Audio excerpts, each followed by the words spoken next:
Sudah?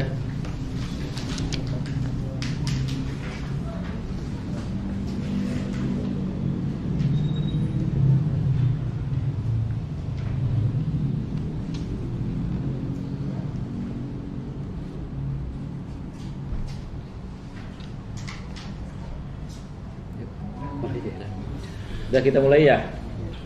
Baik, terima kasih kepada awak media, para wartawan dan wartawati, awak media semua dari berbagai media. Bismillahirrahmanirrahim. Sebelum mulai, kami ingin memperkenalkan diri terlebih dahulu.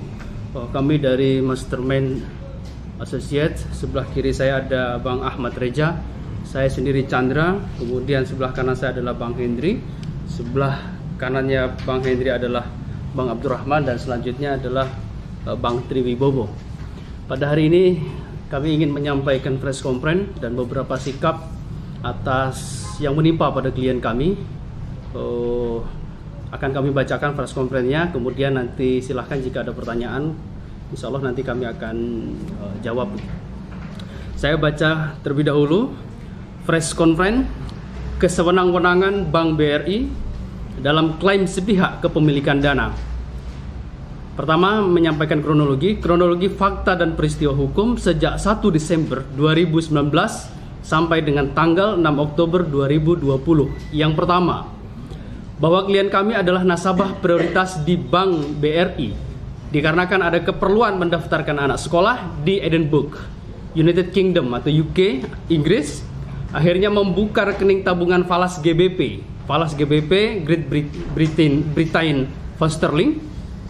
Utamanya dimaksudkan untuk memfasilitasi pembayaran biaya hidup dan biaya kuliah anaknya yang menuntut ilmu di UK dan aktivitas yang berkaitan lainnya.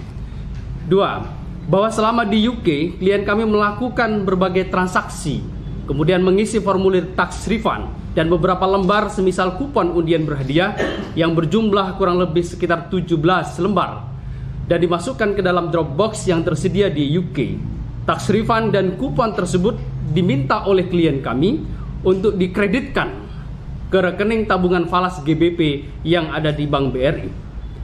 3. Bahwa setelah kembali dan beberapa saat berada di Indonesia, terdapat transfer masuk kepada rekening tabungan falas GBP milik klien kami, yaitu 1. Tanggal 25 November 2019 dalam 3 kali transaksi. 2. Tanggal 10 Desember 2019 terdapat 4 kali transaksi, dan tanggal 16 Desember 2019 terdapat transfer 2 kali transaksi. 4. Bahwa klien kami pada tanggal 3 Desember 2019 mendatangi kantor BRI untuk mencetak rekening koran dan menanyakan perihal transfer atau dana masuk yang terdapat keterangan invalid credit account currency, karena di rekening koran itu ada keterangan invalid credit account currency. Selanjutnya customer service membuat laporan kepada divisi pelayanan dan kemudian memberikan trouble ticket dengan nomor trouble ticketnya 25752980 sebagai bukti pelaporan.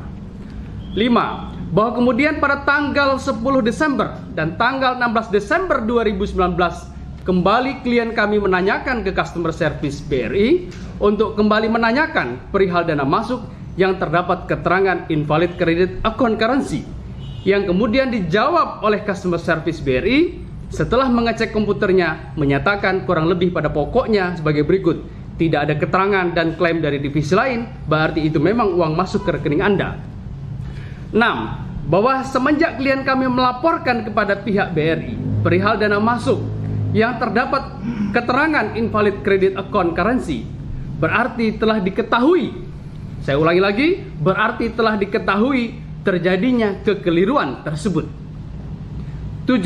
Bahwa pada tanggal 23 Desember 2019 klien kami 6. Saya ulangi lagi 6. Pada poin 6 kembali saya tegaskan bahwa semenjak klien kami melaporkan kepada pihak BRI perihal dana masuk yang terdapat keterangan invalid credit account currency, saya tekankan berarti telah diketahui terjadinya kekeliruan tersebut. 7. Bahwa pada tanggal 23 Desember 2019 klien kami memindahkan dana dari rekening tabungan falas GBP ke ke rekening deposito berjangka falas GBP pada kantor cabang Bank BRI. 8. Bahwa untuk menghindari unsur riba pada rekening deposito berjangka falas GBP pada tanggal 24 Februari 2020 dipindahkan ke anak perusahaan dari bank yang sama berbentuk bank syariah. Bank yang sama tapi syariah. 9. Bahwa setelah klien kami melaporkan dan juga tidak terdapat klaim dari BRI, akhirnya klien kami menggunakan dalam berbagai transaksi pada tahun 2020. 10. Bahwa setelah berjalan kurang lebih 11 bulan, yakni 1 Desember 2019 dengan tanggal sampai dengan tanggal 6 Oktober 2020 atau tahun yang berbeda, 2019 sama 2020, bank tersebut di atas tidak pernah mempermasalahkan transfer dana yang masuk dimaksud. Namun pada tanggal 6 Oktober 2020, account officer Bank BRI yang biasa melayani klien kami sebagai nasabah prioritas menyatakan atau mengklaim per telepon maksudnya melalui telepon, bahwa telah terjadi kekeliruan dalam transaksi tabungan falas GBP sebesar 1,714.842 atau 1.714.842 GBP yang diterima pada kurun waktu 25 November sampai 15 Desember 2019. BRI menghubungi klien kami tanpa surat resmi dan hanya menyodorkan 2 lembar kertas HVS kosong seperti ini. Klien kami diminta menulis kesanggupan untuk mengembalikan dana yang sudah masuk. 2. Kesimpulan. Berdasarkan penjelasan. Baik, saya lanjutkan. Jadi ini kronologisnya itu pas sebelum dan pasca 6 Oktober ya. Ini saya jelaskan setelah 6 Oktober. Pasca mengklaim gitu ya. Jadi saya ikhtisar dari poin 1 hingga poin 10 tadi. Jadi klien kami ini setelah mengkonfirmasi, dia berpikir dan berkeyakinan bahwa dana setelah dinyatakan bahwa ini memang dana milik ibu, berpikir dan meyakini bahwa ini adalah dana hasil dari yang pernah ditulis nomor rekeningnya itu di Edinburgh, UK. Karena di sana itu mengisi kupon tax refund dan semisal kupon undian, gitu ya. Jadi, kalau misalnya memang sudah tidak diklaim, berarti yang satunya lagi, mungkin yang ini. Sudah. Karena sudah tidak ada klaim dari BRI. Dan tadi sudah saya jelaskan juga bahwa setelah menanyakan kepada customer service itu, pengirimnya itu hanya angka-angka gitu ya, tidak ada nama dan segala macam. Jadi berkeyakinan bahwa ini adalah uang dari undian yang pernah dicatat nomor rekeningnya itu di Edinburgh atau tax refund. Oke, saya lanjutkan pasca 6 Oktober gitu ya. Bahwa klien kami ini memberikan kuasa kepada kami, ini surat kuasanya, gitu ya. Bahwa kami ini mendapatkan kuasa sebagai pendamping untuk diminta pendapatnya untuk memastikan dan menjalankan fungsi ini telah sesuai berdasarkan Undang-Undang Nomor 18 Tahun 2000 tentang advokat. Jadi kami beranggapan bahwa kami berhak gitu ya, dan nasabah pun berhak untuk didampingi oleh advokat kuasa hukum. Seperti ada beberapa surat kuasanya. Kemudian nomor 12 saya lanjutkan dari yang tadi, bahwa kami mendampingi klien dalam rangka memenuhi undangan rapat yang diadakan di kantor BRI pada tanggal 20 Oktober 2020. Dalam rapat tersebut dihadiri oleh Saudara Idu Pembukuan, Reki Pincasus, Dina Layanan, dan Eka Wapincasus. Setelah dimulainya rapat, klien kami dikejutkan dengan ucapan nada tinggi oleh Saudara Idu yang mengatakan, "Mengapa ibu pakai pengacara?" Sempat kami tegur bahwa nasabah berhak didampingi oleh kuasa hukum. Akhirnya rapat dimulai. BRI menyatakan adanya kesalahan sistem yang tidak support, ya. Adanya kesalahan sistem yang tidak support. Ini keterangan pertama yang kami dengar, gitu ya. Sekali lagi yang kami dengar, tidak ada secara surat secara resmi, gitu ya. untuk falas GBP sehingga ada kesalahan transfer kepada klien kami dan meminta untuk mengembalikan, dan dana yang telah dipakai bisa menjadi cicilan ringan bahkan tanpa bunga. Itu yang diucapkan oleh Pincasusnya. Nah, akhirnya setelah itu kami undur dari rapat. Nomor 13, bahwa kami mengirim surat kepada BRI sebagai bentuk tanggapan dan keberatan atas statement dalam rapat yang diadakan tanggal 20 Oktober 2020 di atas. Dalam surat tersebut kami menyatakan bahwa rekening milik klien dan segala yang ada di dalamnya adalah sah milik klien berdasarkan perundangan. Bahwa surat di atas tidak pernah dibalas. Ya, BRI meminta kepada klien kami untuk rapat via Zoom meeting berikutnya yang dilaksanakan tanggal 11 November 2020 dan meminta untuk tidak didampingi oleh kuasa hukum, gitu ya. Lalu klien menyanggupi rapat Zoom tersebut. BRI diwakili oleh saudara Eka Wapincasus dan bersedia serta berjanji akan memenuhi keinginan klien kami. Nah, ini ya, 3 hal yang Wapincasus ini berjanji. 1, surat resmi. Yang kedua, bukti transaksi. Kemudian yang ketiga, penawaran dari BRI, gitu ya. Nah, yang berikutnya, bahwa janji tinggallah janji. Klien menunggu hingga 3 pekan permintaan klien tidak juga dipenuhi. 3 pekan ya, dari tanggal 11 November. Kemudian tanggal 24 November itu klien langsung mengirim surat ke BRI menanyakan janji yang pernah disanggupi oleh Wapincasus ini, saudara Eka, gitu ya. Nah, kemudian klien memberikan waktu, tenggat waktu 1 minggu.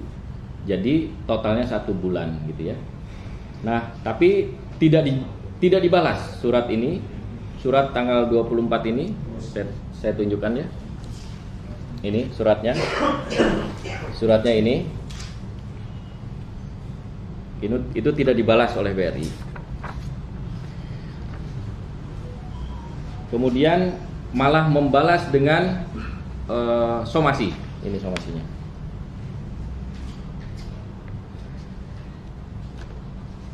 Kami langsung balas dengan jawaban somasi bahwa klien merasa untuk, saya ulangi, bahwa kami mendatangi dan memohon pendapat ya setelah kami menjawab, gitu ya, menjawab surat salah satu guru besar yang juga perumus undang-undang transfer dana, karena pada saat kita rapat itu diancam dengan pasal 85 undang-undang transfer dana itu, gitu ya. Kami meminta pendapat hukumnya kepada Prof. Edward Hiarij yang saat ini menjadi Wamenkumham, gitu ya. Ada dalam isi pendapat hukumnya ada 3 poin ya. Yang pertama adalah ini adalah bukan waktu yang patut, gitu ya.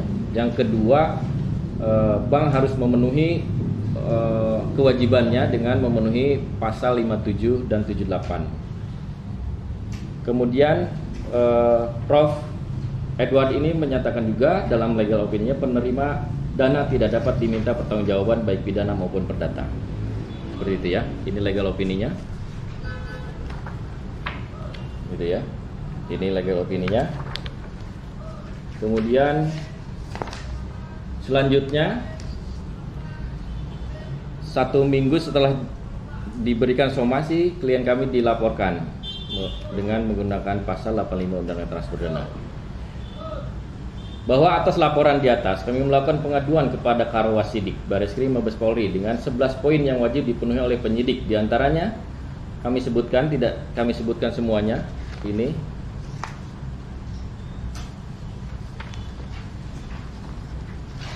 ya.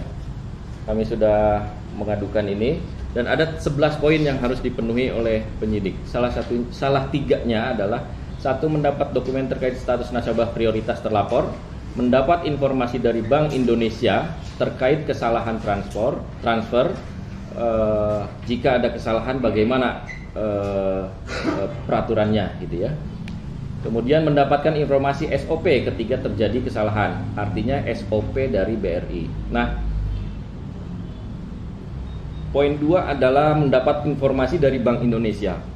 Peraturan Bank Indonesia menyatakan bahwa untuk melakukan merevisi atau memperbaiki kekeliruan itu bank itu hanya diberikan waktu 1 hari, gitu ya, berdasarkan PBI nomor 12 garis miring sekian dan 2012 sebagai perundangan turunan dari Undang-Undang Transfer Dana, gitu ya. Nah, dalam PBI tersebut menyatakan bahwa kekeliruan hanya diberikan batas waktu 1 hari. Rekan-rekan bisa diingat tadi ya, berapa lama waktu yang terjadi? 11 bulan, gitu ya. Itu bisa dijawab sendiri, gitu ya. Kemudian nomor berikutnya, bahwa klien melakukan itikat baik untuk kesekian kali dengan meminta kepada BRI bukti voucher transaksi. Nah, ini kami buktikan ya, bahwa klien meminta bukti voucher. Ini meminta kepada kami dan untuk meminta bukti voucher kepada BRI. Ini pun tidak pernah dibalas, gitu ya, tidak pernah dibalas. Artinya kenapa ini diminta oleh klien? Klien meminta ini sudah waktu yang tidak patut berdasarkan legal opini dari Prof. Edward, gitu ya. Ini bukan waktu yang patut. Bagaimana jika terjadi kesalahan transfer ini ternyata bukan dari BRI, ternyata bukan dari bank, bukan dari mana, tapi ini dari mana? Sehingga harus dibuktikan dengan bukti transaksi yang tadi sempat kita bahas ya. Kita belanja di mana, kita ada default, kemudian kita akan membuktikan bukti transfer dan bukti pemesanan, seperti itu ya. Nah, ini pun tidak diminta, tidak diberikan ya. Kemudian bahwa pada tanggal 12 Januari klien kami melalui kuasa hukum mengajukan gugatan perdata ya. Dalam gugatannya BRI melakukan klaim sepihak kepada klien kami, dan sementara klien kami meyakini bahwa dana tersebut milik klien kami. Yang tadi kami sampaikan bahwa ini setelah dinyatakan tidak ada masalah, ini dana milik ibu, ini milik Anda, sehingga meyakini bahwa dana ini milik klien hasil dari undian, gitu ya, seperti itu. Kemudian bahwa tanggal 18 Februari ini yang saya akan tunjukkan. 18 Februari 2020 kami mengundang pihak legal BRI untuk melakukan mediasi di luar pengadilan. Kami mengirim undangan, ini undangannya, namun tidak dibalas. Pada hari haknya itu kami menghubungi via telepon. BRI menyatakan tidak bisa menghadiri dan meminta kami yang datang ke kantor BRI, dan kami sanggupi.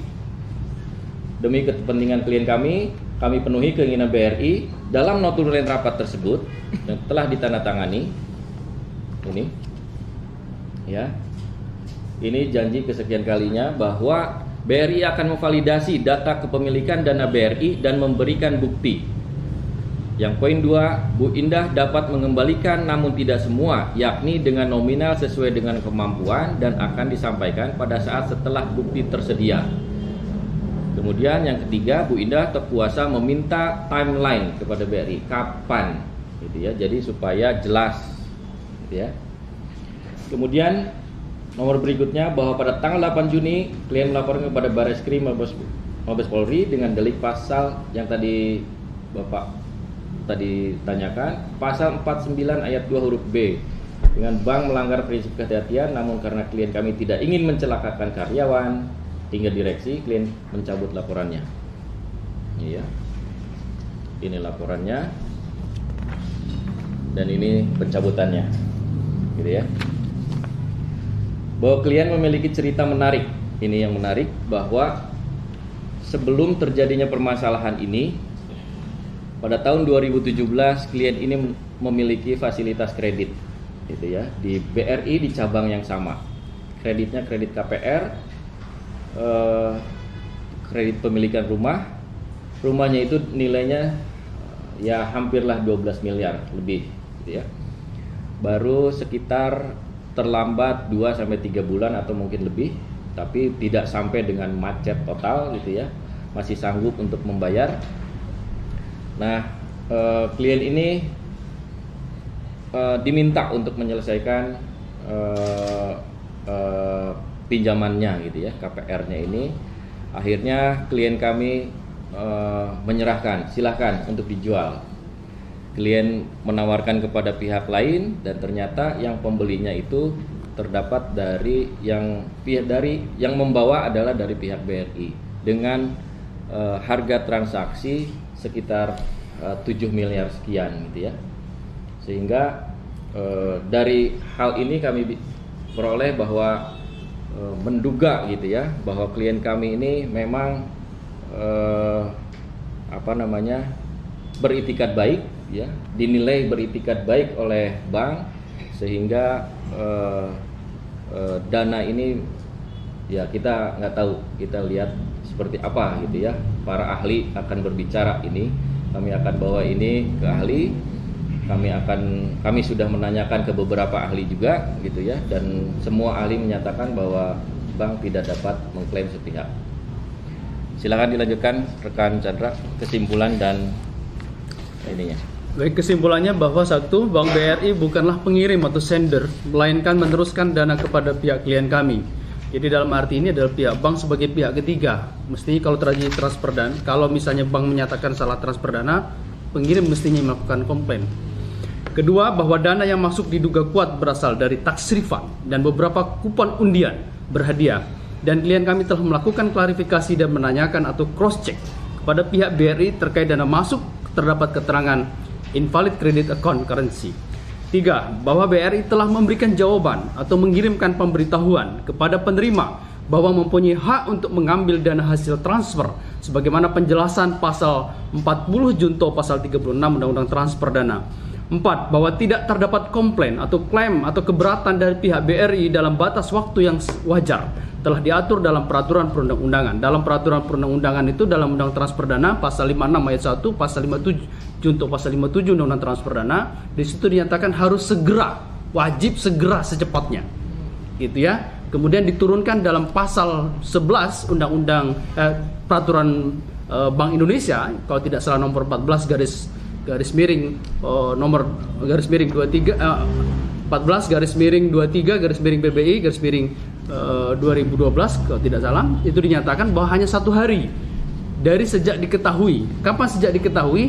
Kembali kepada poin 9, poin 6, yaitu semenjak klien kami melaporkan kepada Bank BRI perihal dana masuk yang terdapat keterangan invalid credit account currency, berarti telah diketahui, ya, berarti telah diketahui terjadinya kekeliruan tersebut. Nah, dari situlah mestinya dihitung 1 hari berdasarkan peraturan PBI. Kemudian di mana letak kesewenang-wenangan Bank BRI? Pertama adalah Bank BRI melakukan klaim sepihak pada tanggal 6 Oktober 2020 melalui account officer-nya. Bank BRI yang biasa melayani klien kami sebagai nasabah prioritas menyatakan atau mengklaim melakukan pertelepon bahwa telah terjadinya kekeliruan. Itu pun hanya melalui telepon dan menyodorkan kertas kosong, HPS kosong. Dan kemudian klien kami diminta untuk mengembalikan dana tersebut. Kedua, melakukan pemblokiran atau memblokir rekening falas GBP dari tanggal 6 Oktober 2020 sampai 4 Oktober 2021 tanpa pemberitahuan dan izin nasabah atau klien kami, kemudian tanpa juga penetapan tersangka dan juga tanpa penetapan dari pengadilan, langsung memblokir. Kemudian yang blokir itu kemudian dibuka kembali oleh Bank BRI setelah penetapan tersangka. Jadi klien kami sudah tetap tersangka, kemudian blokir yang rekening tadi dibuka kembali oleh BRI. Tentu itu ada patut dipertanyakan dalam konteks ini. Ketiga adalah melaporkan nasabah kami atau nasabah prioritas klien kami ini dan kemudian menjadi tersangka. Inilah kesewenang-wenangan Bank BRI. Kenapa kami sebut sewenang-wenang? Pertama, klien kami sudah menunjukkan itikat baik. Ini bank besar ini bank plat merah. Gitu ya. Alangkah bisanya bank plat merah, bank besar TBK di bursa efek, ya di bursa saham. Kalau dia mengklaim terjadi kekeliruan, bayangin 11 bulan dalam rentang tahun yang berbeda, 2019 2020. Berarti sudah tutup akhir tahun, berarti sudah tutup buku dong. Sebagai PT sudah tutup buku di situ. Kalau ada kekeliruan, problem berarti dalam laporan itu. Gitu loh. Kemudian di dalam Undang-Undang Transfer Dana, bank wajib memberikan laporan internal dan memberikan laporan berkala kepada pihak berwenang. Siapa? OJK dan BI tentang laporan transfer dana. Kalau sudah ditutup akhir tahun, tidak ada masalah, tidak ada ini. Pertanyaannya, laporannya bagaimana itu laporan itu? Ini nasabah prioritas dibeginikan, apalagi nasabah yang bukan prioritas. Gitu loh. Enak sekali ya, transfer masukin aja.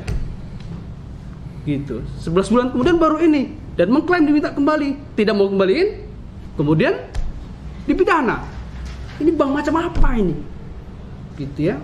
Kalau begini, saya kira pihak berwenang seperti OJK, BI mesti turun tangan ini ya terhadap seperti ini. Klien kami adalah korban. Klien kami inilah korban. Kenapa korban? Ya, klien kami ini bukan penjahat. Saya ulangi, klien kami bukan penjahat. Klien kami sudah itikat baik menanyakan, ini keterangan apa? Berarti sejak itulah diketahui kesalahan. Kenapa bank tidak mengambil? Berdasarkan PBI, segera. Berdasarkan pasal 56 junto 57 undang transfer dana, segera perbaiki. Ini tidak diperbaiki. Bank macam apa ini? Ya, laporannya bagaimana laporan akhir tahun? Kalau laporan akhir tahun tidak ada masalah, mestinya close dong. Jangan diungkit lagi masalah ini. Kalau berdasarkan pasal 40 junto pasal 36 undang-undang transfer dana, maka uang itu sudah sah milik klien kami. Kalau memang kesalahan transfer. Kenapa? Pasal 40 dan junto 36 itu dinyatakan bahwa ya, transfer dana telah dinyatakan selesai. Pasal 40 apabila sudah diaksepkan, kemudian memenuhi syarat pasal 36. Apa pasal 36 itu? Satu adalah uang sudah dikreditkan kepada penerima. Kedua, bank sudah memberikan pemberitahuan kepada penerima untuk memperbolehkan mengambil. Mestinya selesai dong. Secara hukum sah itu milik klien kami jika memang salah transfer. Gitu loh. Ini tiba-tiba dipidanakan. Berarti undang-undang ini tidak punya kepastian hukum. Berarti kalau begini, contoh ya, misalnya gini, ada penjahat nih, misalnya ada penjahat narkoba, kemudian berniat jahat, transferlah uang itu ke rekening-rekening kita, 10 miliar misalnya, gitu ya. Kemudian ya, yang menerima itu melaporkan misalnya, ini uang apa, gitu ya. Kemudian bank misalnya mengklaim, oh tidak tahu. Suatu saat yang transfer tadi melaporkan bahwa saya salah transfer,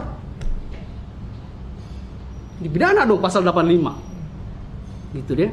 Jadi oleh karena itu saya kira pihak berwenang harus segera turun tangan. Ini ada apa dengan bank ini? Gitu ya, harus turun tangan. Klien kami korban, sakit sekarang. Gitu ya. Tidak ada, bukan penjahat. Kalau penjahat tuh begini ya, kalau penjahat tuh terima duit nih, kagak lapor, nggak pernah lapor. Gitu, nggak pernah lapor, uangnya diambil semua. Ini ditimpan di bank yang sama, ditaruh di situ. Gitu loh. Ini malah lapor loh. Ini banknya aja yang ini setahun kemudian baru diklaim itu salah transfer. Enak banget ya mengklaim setahun kemudian. Gitu. Saya pikir kesenang-wenangan ini mestinya saya kira harus di apa istilahnya, dilawan, diprotes begitu ya. Jangan sampai ini terjadi pada kita semua. Begitu. Nah, saya pikir itu ya press conference kita pada sore ini. Jika ada pertanyaan dari awak media, saya persilahkan.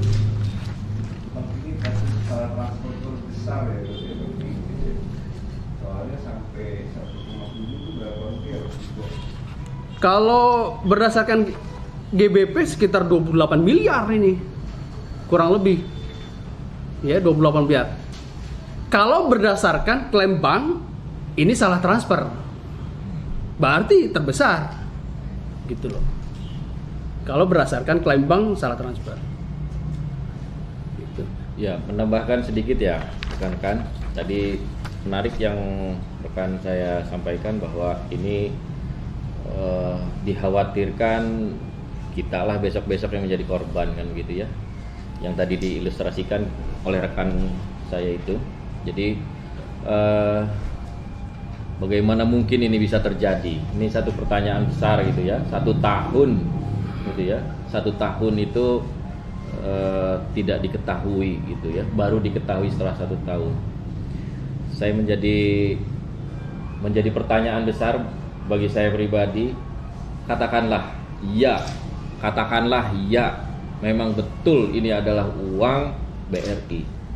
Bagaimana mungkin uang sendirinya saja tidak bisa dilindungi? Gimana dengan uang nasabah? BRI ini nasabahnya banyak, terbesar, kedua terbesar kalau tidak salah, ya. Bagaimana dengan nasabahnya?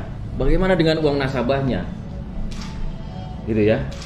Saya rasa banyak juga beberapa kasus duit yang hilang itu di rekening itu pernah juga terjadi, ya. Kalau pernah saya baca sih pernah terjadi gitu ya beberapa kali. Nah, jadi ya sungguh ini suatu tanda tanya yang sangat besar gitu bagi kami. Demikian. Ada yang lain pertanyaan? Ya. Ini kan selama kurun waktu bulan Desember nih kejadiannya 3 kali lapor, ya.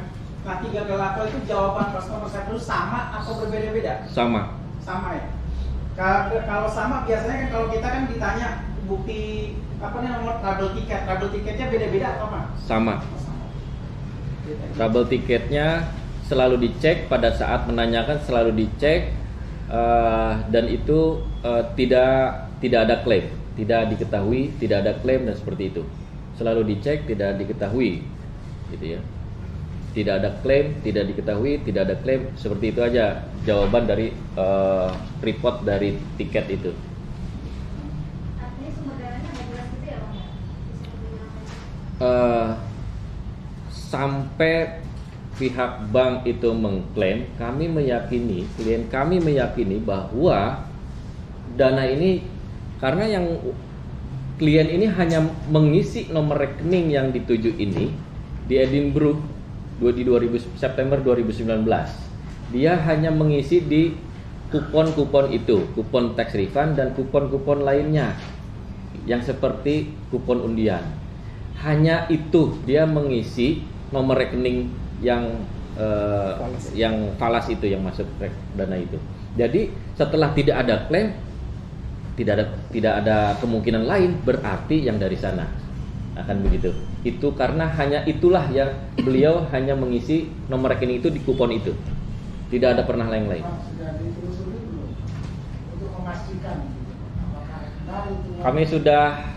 Kami sudah menanyakan beberapa kali bukti voucher, ya. Bukti voucher. Kenapa? Ya.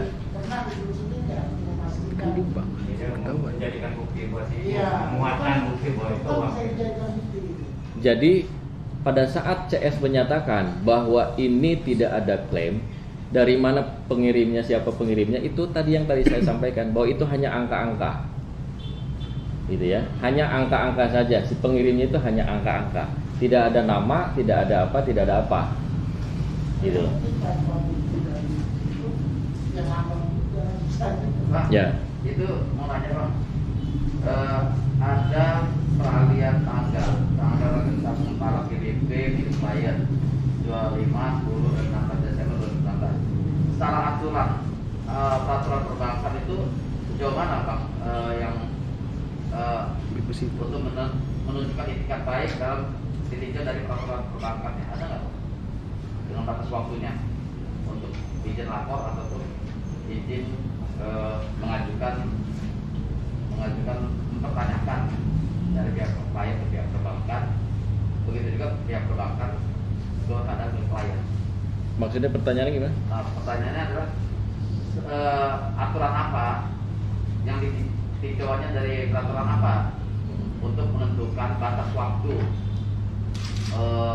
ini dana milik nasabah atau ini dana milik pihak tadi perbankan. sudah kami sampaikan bahwa batas waktu berdasarkan perundangan, ya, sekali lagi perundangan, Undang-Undang Transfer Dana dan Peraturan Bank Indonesia sebagai turunan dari Undang-Undang Transfer Dana, itu batas waktunya 1 hari.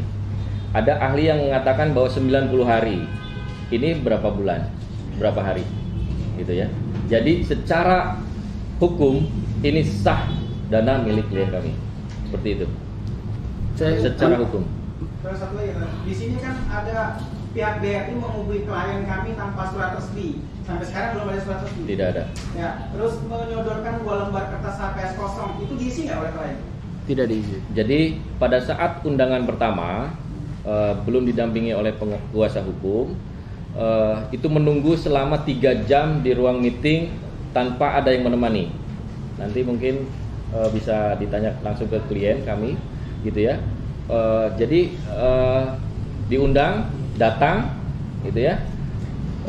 Disuruh menunggu selama 3 jam di ruang meeting tanpa ada yang menemui pimpinannya. Itu pada undangan pertama, gitu ya.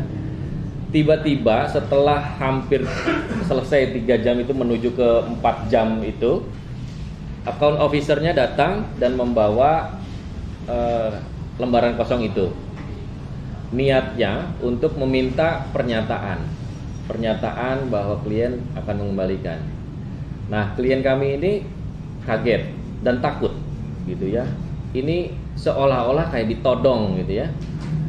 Saya diundang, saya langsung disodorkan kertas kosong. Pengakuan klien kepada kami merasa ketakutan, gitu. Seperti itu. Bang, ini kan ada, kalau di poin 3 itu ada 9 kali transaksi. Iya. 25, 10, dan 16 Desember. Artinya sebenarnya kalau disebut dengan kesalahan transaksi itu kan harusnya sekali transaksi. Ya. Tapi ini terdapat 9 kali transaksi. Apa alasan Bang mengakui bahwasannya mereka melakukan 9 kali transaksi yang salah dalam 3 waktu yang berbeda? Nah, ini adalah kejanggalan berikutnya ya. Tadi yang sudah saya sampaikan bahwa pada rapat kedua bahwa BRI salah transfer gitu ya karena sistemnya tidak support. Itu alasan yang pertama kami dengar ya. Mungkin yang alasan berikutnya itu berbeda dengan alasan yang pertama itu, bukan sistem yang tidak support. Ternyata hal lain gitu ya. Intinya bukan yang itu, alasannya hal-hal lain gitu. Ini karena ngehit apa, ininya salah, ada segala macam. Nah, saya sudah menyampaikan bahwa jika memang sistem yang salah, sistem yang tidak support, harusnya Anda menggugat softwarenya, bukan nasabahnya, gitu ya. Kalau misalnya salah, apanya lagi? Mau dikejar apa? Mau dicari kesalahan siapa? Gitu ya. Kejarlah itu yang punya software. Anda beli software itu berapa miliar, gitu ya. Kalau misalnya terjadi seperti ini, kalau memang ini benar kesalahan, gitu ya. Gitu. Kesalahan itu ya macam-macam juga, ada yang disengaja atau yang tidak disengaja ya saya nggak tahu. Nah, gitu. Justru itu tadi yang saya ilustrasikan Pak ya, bahwa dalam persidangan itu yang tadi saya ilustrasikan, saya belanja di marketplace, saya sudah transfer ya, barang tidak nyampe, alamat jelas, ampasnya semuanya jelas ya, lalu saya mau melaporkan penipuan atau apalah itu ya, apa bukti apa yang saya harus bawa? Bukti transfer ya, bukti transfer dan bukti yang relevan gitu ya. Lah ini saya tidak, saya hanya bawa slip gaji saya sama surat pengeluaran saya setiap bulan, buat ini, buat ini, buat ini. Nah itulah, saya nggak bisa menjelaskan bukti apa yang BRI bawa gitu ya. Ilustrasinya seperti itu, saya hanya membawa slip gaji, ini slip gaji saya masuk ke rekening saya gitu ya. Saya membuat list bahwa saya menggunakan dana ini untuk ini, untuk ini. Nah ini nih untuk pembelian di marketplace itu. Nah seperti itu. Kasus transfer ini kan sebenarnya bukan pertama kali terjadi di Indonesia. BNI itu sempat salah transfer 51 miliar, tapi dalam sekali transaksi dan itu digunakan langsung oleh nasabahnya. Yeah. Nah ini kan terkait dengan pelaporan ini sebenarnya sekarang dari kliennya pengacara sendiri apa yang sebenarnya merasa dirugikan seperti apa? Dan gugatan apa yang disiapkan untuk melakukan serangan balik kepada Bank Plat Merah ini? Ya, jadi betul tadi yang ditanyakan rekan media bahwa kalau ini kesalahan, kenapa 9 kali? Kenapa 9 kali dan dalam 3 hari yang berbeda, gitu ya? Tanggal 25 November, tanggal 10 Desember 2019, sama tanggal 16 Desember 2019. Dalam 3 hari yang berbeda, 9 kali transaksi salah. Itu kan suatu kejanggalan berikutnya. Udah ada berapa kejanggalan tuh? Ada 3 kejanggalan, sudah ya. Nah, terkait dengan yang tadi rekan media sampaikan bahwa kami telah mengajukan gugatan, ya, gugatan perbuatan melawan hukum, ya. Apa perbuatan yang dilakukan oleh BRI? Satu, dia telah memasukkan dana, ya, telah memasukkan dana. Kalau misalnya memang dia klaimnya kesalahan transfer, dia berarti telah lalai, gitu ya. Dia telah lalai.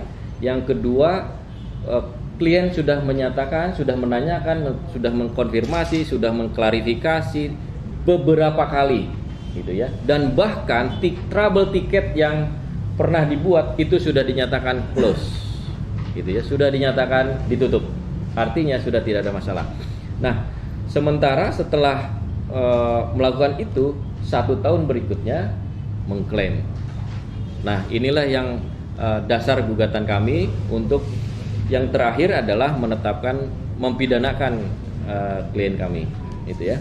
Nah, itulah alasan-alasan kami dalam gugatan perbuatan melawan hukum itu, dengan meminta ganti kerugian hampir 1 triliun, seperti itu. Ada lagi?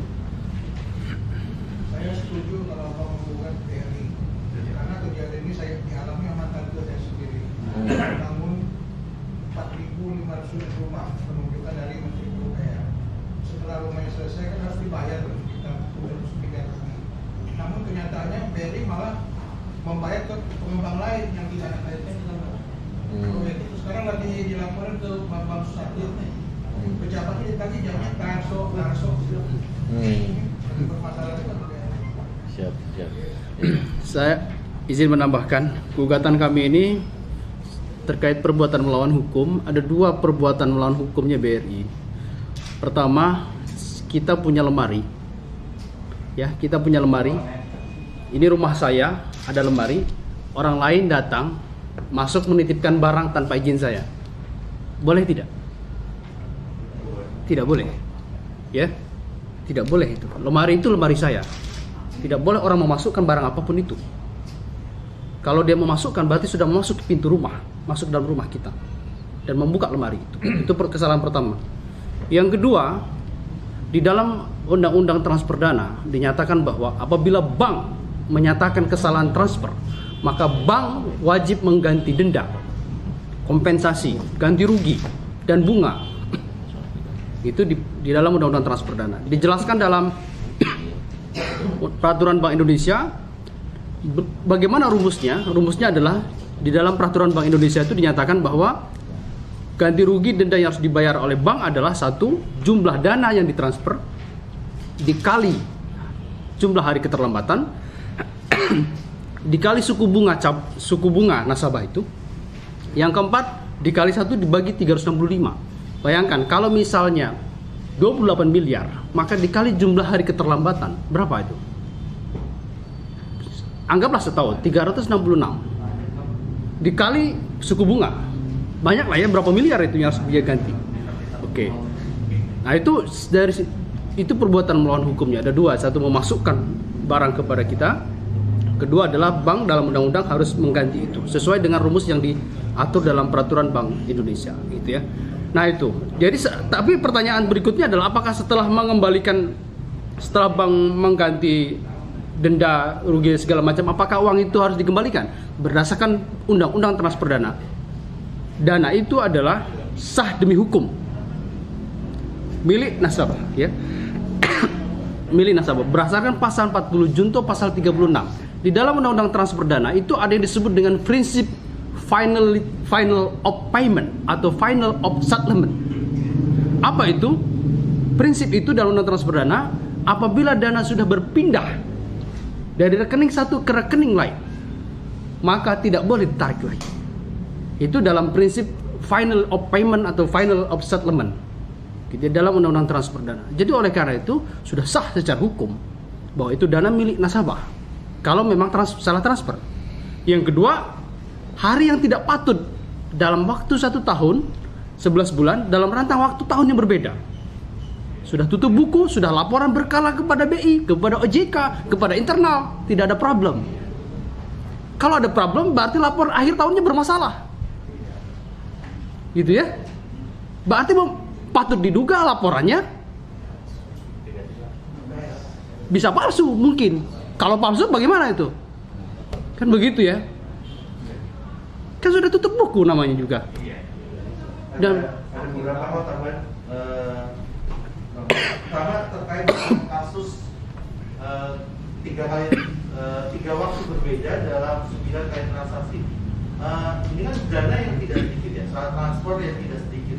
Apakah ada dari pihak OJK ya yang melihat ada transaksi tidak patut yang terjadi? Yang kedua terkait dengan pemblokiran ya rekening falas.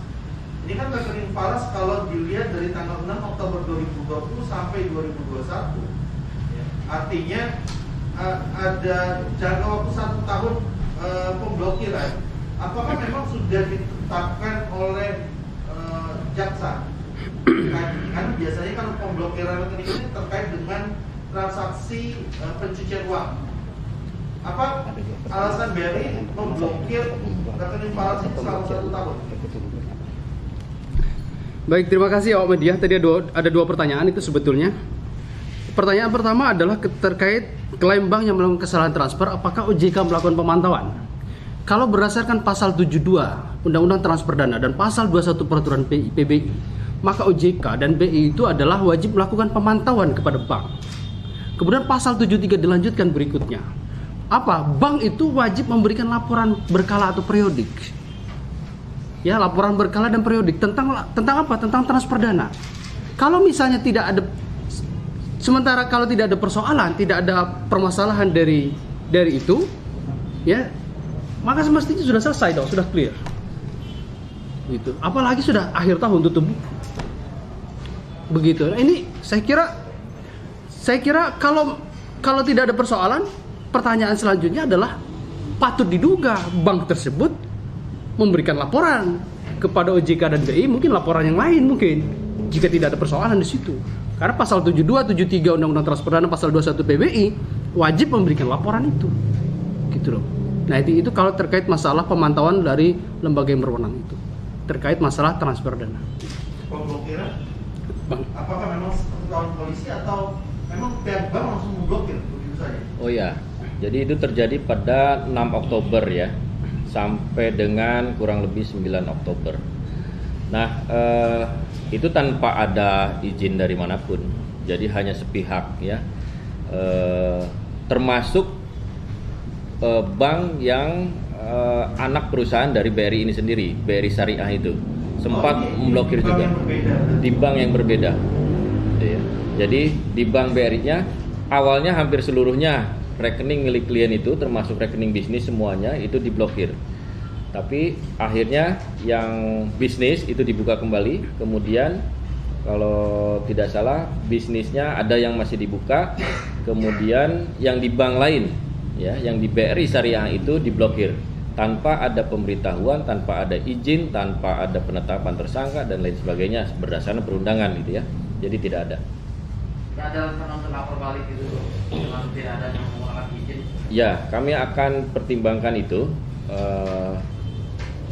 mengingat kesewenang-wenangan ini sudah melampaui gitu ya. Klien kami sudah merasa menunggu gitu ya, ingin menyelesaikan secara baik gitu ya, meminta bukti transaksi, surat resmi, dan itu hanya janji gitu ya. Kami akan mempertimbangkan itu untuk melaporkan kembali itu, untuk melaporkan balik kepada BRI. Bang, terakhir Bang, saya mau nanya Bang, langkah apa Bang selanjutnya Bang dengan ditolak ke peradilan, kemudian untuk meminta ganti rugi seperti Abang tadi bilang, hampir nyari 1 triliun. Langkah Ya, kami akan terus melakukan upaya-upaya hukum, gitu ya. Melakukan upaya hukum, salah satunya yang tadi gugatan perdata itu 1 triliun rupiah kurang 30 miliar. Kemudian kami akan mempertimbangkan untuk melaporkan balik terhadap BRI. Kemudian ada langkah-langkah hukum lainnya, seperti itu. Langkah hukum lainnya saya menambahkan termasuk namun tidak terbatas pada ombudsman, karena ombudsman bisa melihat untuk kesalahan maladministrasi karena bank ini adalah bank plat merah. Kemudian yang kedua, kami juga mempertimbangkan untuk melapor kepada BI, kepada OJK, kepada bursa saham. Ya, kami mempertimbangkan untuk melaporkan hal itu terkait hal ini.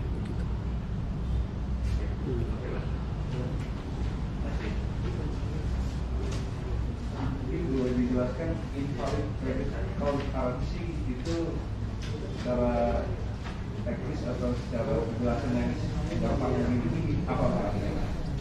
Invalid credit account currency. Ya, itulah yang ditanyakan oleh klien kami. Itu yang ditanyakan dan itu sampai hari ini tidak ada penjelasan apapun tentang itu. Seperti itu. Kalau maknanya apa? Maknanya itu invalid itu kan ada error gitu ya, ada error, ada kesalahan. Invalid dari valid berarti jadi invalid gitu ya. Credit account currency berarti currency-nya gitu ya, currency-nya yang salah gitu ya. Nah, mungkin seperti itu gitu ya. Kalau dari makna harfiah, tapi kalau secara sistem kami tidak tahu. Seperti itu. Ada lagi?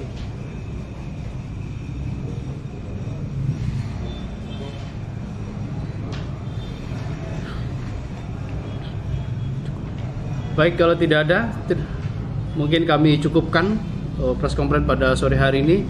Kami mengucapkan terima kasih banyak kepada awak media sudah berkenan hadir. Terima kasih banyak atas kehadirannya.